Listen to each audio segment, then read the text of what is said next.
Transgender Victoria, who do they want to talk to? Kids. They don't want to talk to 50-year-olds. When I came out as transgender to my mother said, "What a fucking waste, I should have aborted you."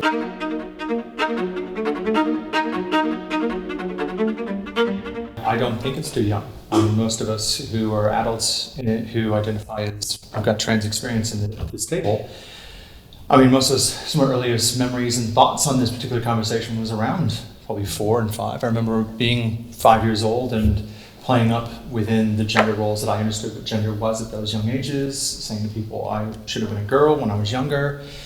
I've sat and spoken to 11-year-olds who identify as trans female and sitting cross-legged facing each other and asking them to explain to me what it felt like for gender dysphoria. And what they explained to me was the exact same feelings that I felt as an adult, but also some of the similar feelings I had as a young person.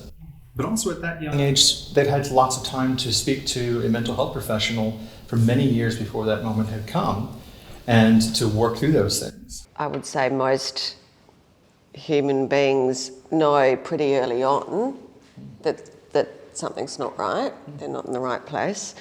And by the time you get to 12, they've been living all those years feeling more and more awkward. And so I feel like that by 12, it's time to do something. I have a very strong opinion on this. As a mother who had a 12-year-old child operated on because she had scoliosis, I have absolutely no objection to people transing within their heart and soul at a young age, because the kids I knew when my kids were little, there was one 6-year-old boy who is now a performer, and I knew when he was little that he was not what we term straight. My feeling as a parent is having seen my daughter go through a major operation, and I remember the words, and it came out of the discussion we had last week when she came out of the surgery, and all I can remember her, this is 40 years ago, is saying, "Mum, it hurts. It has never gone away from me." So my feeling is, yes, of course, welcome into your heart and soul who you feel really are, but I 100% object to any operations being... We live in a slice, dice, cut-em-up world now. And for me, as a straight mum, that is the most horrifying thing I can think of. And I think that's really an excellent entree, because you need to remember there is no surgery. Oh, no, but some people have. No, virtually no one has. That is a complete misconception.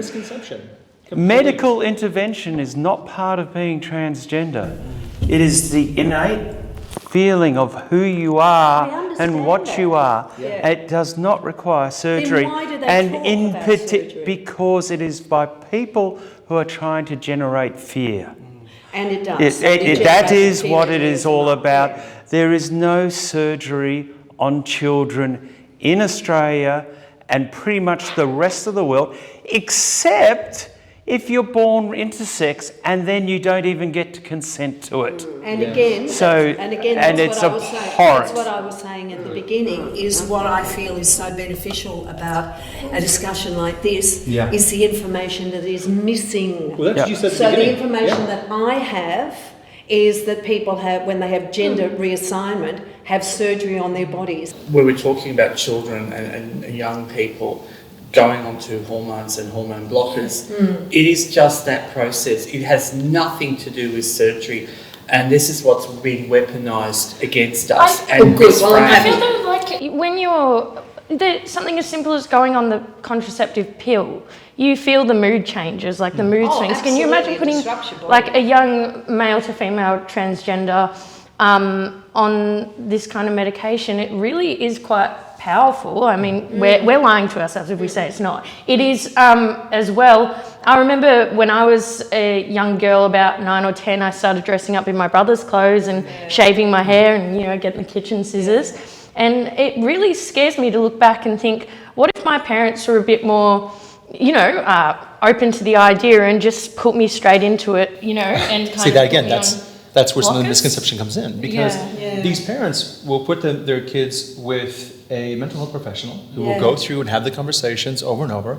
They will monitor their bloods and how their body is responding to these things, and they'll ask them how they feel. And the same thing as adults as well. Like for me, when I go and do my hormones, and I'm on basically, it's basically the pill as it is they basically go off how we feel, and they check our blood levels and how things are going. And if I feel one way, they may adjust or go through there. But when it comes to the kids and the blockers, it gives them a chance to have what we call a normalized life. Like for me, I'm 6'3", I have a deep male voice. Yes. But the thing is these kids have a chance to have a blended life within society. Sorry, we're assuming that people have money though. Like I know you're both working to get this kind of free because it's healthcare. But you know, it's like, what about poor families, these homeless kids who are struggling with gender identity, who cannot get the help that they need, and then they're out on the streets and they... Further segue, like myself, I had 20 years in IT, right? I had a wife, I had 2 kids. Now, I've luckily maintained and was able to rebuild those relationships, but as soon as I came out, I lost my entire career. I could not find any work at all. So I could barely put food on the table for my kids, I could barely pay my rent.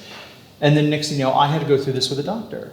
But what they did was basically, my complaint is the system as it goes for an adult is there's no support for the adult. But for a lot of the youth, there is. For the youth, there is support, but once you turn 18, the support stops. But also for young people, you've got to also realise that there is so many great advocates now and services that will work with families, and whether a family is all on income support payments, living with disabilities, there are so many supports now that help that.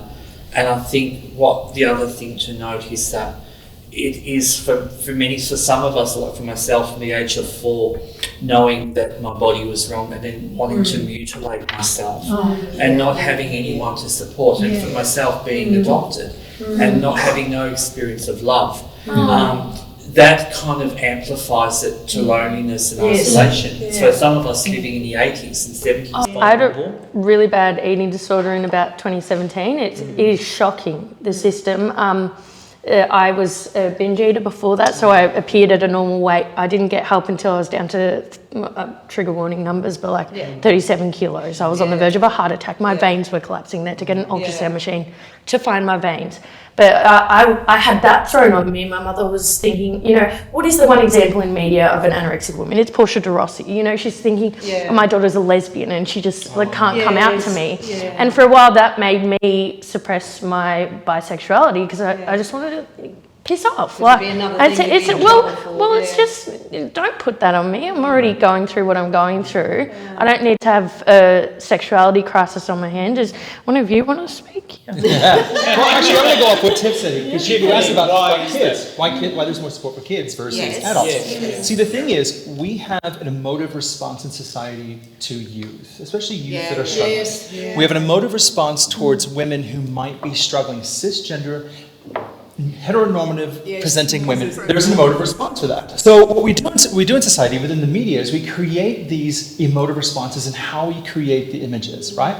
So we look at youth and go, oh my God, the poor kids, what about the kids? Now, if you look at the 3 adults in this room who have trans experience, we're all of an older age, right? So in society, we have created no positive imagery with things like Rocky Horror Picture Show, which I absolutely love, but for Dr. Frankenfurter walking around in lingerie.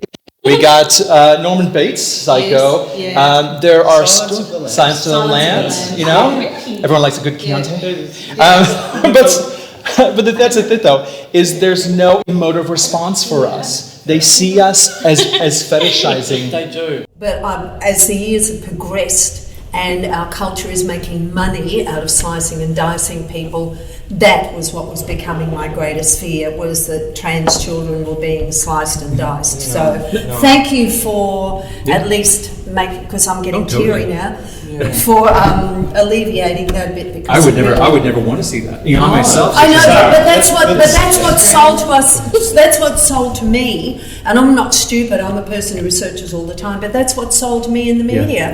And that was what was horrifying me. Not the fact that people were saying I'm different, but the fact that someone was saying, well, if you give me $100,000, I can chop this and do that. And I'm going, so I feel better now. I mean, from my perspective, I think there's been a wonderful change in perception about being trans, and that trans children as young as 3 can come out and receive acceptance from their parents. And I think that acceptance for the parents is actually a long journey. And one of the reasons why they come round to be supportive of their children is they look at the mental health statistics and the high suicide rates of adolescents who are exploring their gender, and they realise if they don't support this, if they don't give love to what their children are telling them, the outcomes may not be particularly good. And I think around this table, the people of trans experience here, could talk about, and I can talk about my experience as an adolescent, where I came to accept that suicide ideation, having thoughts about suicide, was a daily, weekly thing. It was totally normal for me. And when I was in a psychologist's office and they said to me, well, did you ever have suicide thoughts? I gave them a funny look. What sort of question is that? Yes, I do. Don't we all? A lot of young trans children, their pain is so intense that they resort to self-harm. And that sometimes is kind of masked into psychological disorders that we've had to, and we still have that today. And sometimes parents find it difficult to, or even doctors and practitioners are not even willing to go to down that pathway. So just as an example, I've worked with young 3-4-year-olds who have deliberately found objects to mutilate their genitalia, you know, and these, but we don't hear about this as much because, you know, people have this notion in society, in Western society still, that, oh, if you talk about it, people are going to partake in that behaviour. But this is the intensity, we have to speak about it. We hear it, you know, like myself. You know, I've run into walls as a child, there's a scar there, because I did not like my testicles and genitalia. And I was at times, you know, in the 70s, all they could do is just medicate you. And in the family that I was with just threw me into religion, and I was demonised as something that needed help. So just say that we do feel pain, and I feel Sarah's pain, but we're not sometimes given an opportunity to kind of say that because we self-harm and we live with that, and suicidality we're almost shamed around tables to say that because we can't get work. I sleep with a lot of straight men who absolutely love trans women, and they're quite open to talk to me about it. Would they talk to their tradie friends about it? And I'm telling you, it is the most masculine men you can imagine who are absolutely into it. But I would question, do they really love us? Or are they just... It's a dirty secret, I think, for a lot of them. Or is it a fetishisation? One of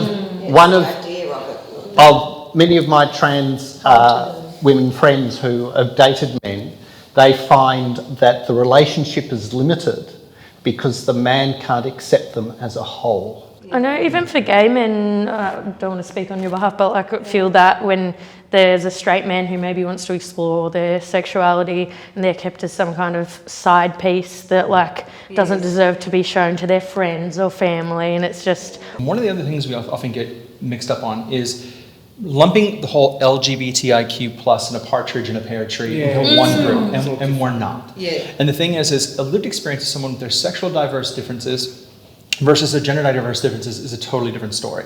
So someone who's gay would not understand the lived experience of, say, a trans woman going through their gender identity issues. And that's one of the things we often get confused on. So we go back to what you said before about, you know, being seen as a perversion because there are people who do find sexual gratification in the very hyper feminine material that, say, some women's clothing has, right? But so because there's such shame when it comes to trans people, and there's a lack of employment, there are fears by family members, there's isolation. When my mother when I came out as transgender to my mother said, "What a fucking waste! I should have aborted you." Yeah. Right. Yeah. So this. But that's her fear. And so the thing is, unfortunately, that relationship has now been dissolved. Yeah. Right? We no longer Yeah. are in Yeah. conversation, which is why I have and do the things that I do in this stuff. Yeah. But the thing is when people talk about detransitioning, when they talk about suicide thoughts, when they talk about mental health issues, they're isolated. They cannot get support from the government. Yeah. Like some of the people I've gone to who are going to Centrelink to go and get a certificate to go to the local food bank, get say $100 worth of groceries, are turned away because they're trans, and they have to get someone who's cisgender to go and get food for them. Think about getting like even a Plan B pill as a straight woman is confronting enough. I cannot imagine going and getting hormone pills. For me, as soon as I said I was trans, I've gone for over 50 positions paid, and I'm good enough to come for guest speakers unpaid. Yeah. But I'm not good enough to be employed. And even now doing my PhD, every school, and I'm on so many boards, and I write, but no one still will hire me or give me an opportunity casually to work in their school. And how that hurts, and I'm old, I know I'm old, I'm 53, I've got disabilities. But what gets me angry is for young people, where are the models? Where are they? They don't have a choice. I'm on disability pension. You know, every day I go down to the shops, I'm always questioning. If I go to the bank, they look at my ID. I can't afford to get paperwork. You know, I'm happy I'm on hormones. I don't want to take the next step. That's my choice at my age. I have underlying health conditions. But it's so hard for people to understand that for some of us, even trying to get rental, everyone, it is so hard as a trans woman when I have no paperwork, darling. I just go there and they look at me and say, well, you have to go and get things changed. You could blend in society, no problem. Me walking in as a 6'3" trans woman, right? I go in to get bread and milk for my daughters, and I'll get people staring at me, and there's the constant, there's the laughter. I got a group of kids next to the fruit and veg section, lost out, broke out in laughter, and then taking photos of you while you're having dinner. But the thing is even on the beach, but while we are finding more conversations and stories around transgender identities within media, what we're seeing though still is stories that involve nothing against sex work or anything like that. I'm never shaming any of that, but sex work. There's substance abuse, but substance abuse to a point of breaking down to suicide. There, we may see trans actors in there, but the thing is they're still playing those narratives. We're not seeing. I'd love to see a sitcom that has, say, I'm a parent of 2 daughters. I'd love to see a Will and Grace moment for the trans community that pops up, as cheeky and cheesy as it is. For some of us, every single day we step out of our safety of our homes, we are glared. We are scared. We are always being kind of explored in terms of who are they, what are they. But we feel it. We sit on a bus. If you're like myself on a pension, I sit on the bus, I go to the doctors, and I went to get a scan the other 2 weeks or 3 weeks ago, and I remember an older, I'm presuming they were a heterosexual couple, looked and said loudly, "What is that?" And they were referring to me. So I wasn't even now I'm not even part of the conversation. I have now been removed my voice as of that. And people were just, no one stood up for me. The nurses didn't stood up. But I sat there because it was a vulnerable situation. And I think, I said to myself, Ricky, pick your battles. This is not a battle worth. They're not going to care. They're not going to change. So I just stood up and went. But I thought to myself, this is what we deal with every day. And it's like I think you were saying earlier on, and what you were saying, sometimes it would be nice if we had allies to stand up, or at least with us, to say, call it out. See, this is all fear-based, and everybody fears the unknown, and the more knowledgeable one gets, the less fear they have. Transgender Victoria, who do they want to talk to? Kids. They don't want to talk to 50-year-olds. When I was younger, like 26, was working in a plastic surgeon's hospital. I saw things that went wrong. And I remember them saying to me, would you like a boob job? And I said, I'm sorry, I'm not going to have anyone slice me up, stick something in, so that a whole other group of people can go, oh, don't you look good? But the whole thing is, it's science, and the only way we're going to discover how these kids will cope, I guess, is by changing and introducing. But there's a lot of history there. And that do have that fear, that breast is very much the same as how I felt about that penis that I was unfortunately born with. Yeah. I understand that feeling. It must be taken out. I will never ever. What, that the breast must be taken out of? yeah. Yeah, but what I'm Trans men. saying is about putting them on. You Yeah. know, Yeah, it's like, but I will never. why can't we just all be fabulously ourselves? Which I think is really the point. Yeah.